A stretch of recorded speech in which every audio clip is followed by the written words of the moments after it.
नमस्कार मित्र आणि मैत्रिणी, वेलकम टू माय चॅनल. सनई चौघडे आजच्या भागामध्ये हे दाखवले गेलं आहे की ते मयूर शरूला बोलते की ताई अगं त्या हॉटेलमध्ये किती बरं होतं ना, की ते खूप गरम होतं आहे गं, कसं तरी घालमेल होते. तोपर्यंत आशू बोलते की अगं ए सी आपण घेऊ शकतो का, तर कितीपर्यंत पडेल, किती महाग असतो ना तो. शरू म्हणते अगं मयू आणि आणू, तुम्ही दोघीजणी काळजी करू नका, आपण पुढच्या उन्हाळ्यापर्यंत नक्कीच ए सी घेऊ, असा आपण प्रयत्न तरी करू शकतो ना. तोपर्यंत ते पमा थोडीशी टेन्शनमध्ये बसलेली असते. आणूचं लक्ष जाते आणि ते शरूला इशारा करते. शरू पमापाशी जाते, म्हणते काय झालं आई, अशी का बसली आहेस तू, तोच अजून विचार करतेस ना तू, जे काय आपल्याबरोबर झालं. पमा म्हणते शरू अगं काय करायचं, माझ्या डोक्यातून ते सगळं काही जातच नाही. पण तुला एक गोष्ट सांगू का, आईवडील गेल्यापासून उमा आणि मी एकदम एकदम जीवलग, म्हणजे म्हणतात का नाही, एकदम घसीटमध्ये होतो आम्ही दोघीजणी. शरू म्हणते काय बोलायचं आहे काय तुला, अगं स्पष्ट बोल, मन हलकं होईल.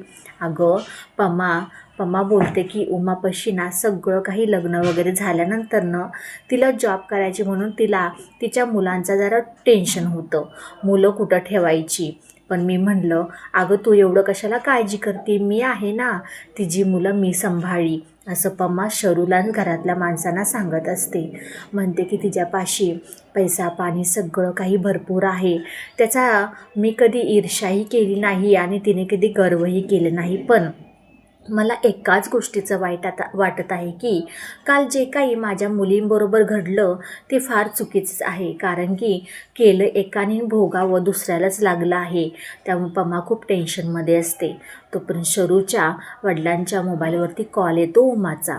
उमा म्हणते पमाचा मोबाईल मी किती उशीर झालं ट्राय करत आहे, पण ती फोनही उचलत नाही आणि रिटर्नही करत नाही, मला तिच्याशी बोलायचं आहे, असं उमा बोलते.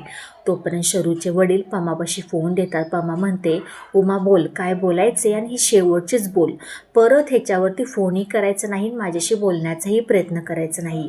शरू मयू अनु सगळे काही समजवण्याचा उमाला प्रयत्न करतात, अगं असं नको बोलूस.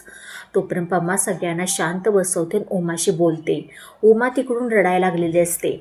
पमा म्हणते अगं हे रडणं बंद करतो, कारण की काल आम्हाला खरी तुझी गरज होती, तू त्या टायमिंगला बोलायला पाहिजे होतं. समैराने माझ्या मुलींवरती आरोप केले, समैरानं सगळं काही केलं, पण त्या टायमिंगला तू काही बोलू शकली नाहीस, पण काय उपयोग आहे त्याचा, आजपासून तुझं माझं नातं संपलं, असं म्हणून तिकडून उमा खूप रडते. अगं पमा असं काही करू नकोस गं, किती जरी झालं तर आपण दोघीजणी बहिणी आहोत.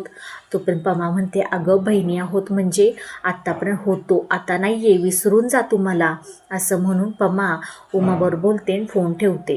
तिकडून उमा आणि पमा दोघीही रडतात आणि खूप इमोशनल होतात. पमा शांत असल्यामुळे एकदम घरामध्ये शांततेचं वातावरण झालेलं असतं.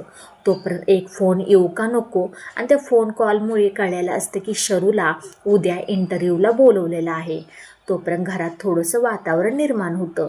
पमा पटकन स्वामींच्या फोटोपाशी जाते आणि हात जोडते. स्वामी, खरंच तुमची महिमा खूप आखाण, म्हणजे खूप महिमा आहे, आणि तुमच्या एका ह्याच्यामुळेच माझ्या शरूला उद्या इथे इंटरव्ह्यूला बोलवलं आहे.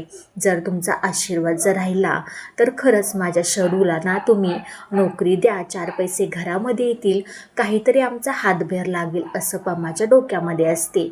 आणि ती स्वामींचे आभार मानते, आशीर्वाद घेते.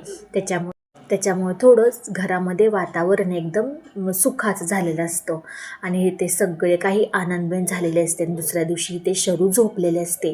पमा येते, शरूला उठवते. अगं शरू उठ ना, अगं तुला इंटरव्ह्यूला जायचं आहे ना, किती वेळ अशी झोपून राहणार आहेस तू.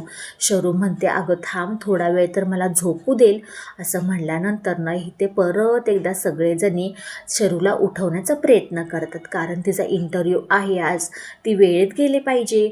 बघूया आपण येणाऱ्या काही भागामध्ये नक्की आपल्या शरूला इंटरव्ह्यूला ती जाईल का, आणि नक्की काय होते पुढच्या भागात आपल्याला पाहायला भेटेल. व्हिडिओ शेवटपर्यंत पाहिल्याबद्दल खूप मनापासून धन्यवाद.